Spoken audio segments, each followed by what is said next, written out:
Meaning of guys and dolls. Guys and dolls. Guys and dolls.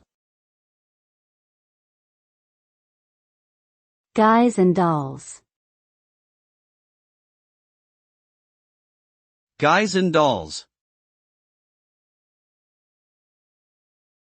Guys and dolls is a phrase that is often used to refer to both men and women collectively.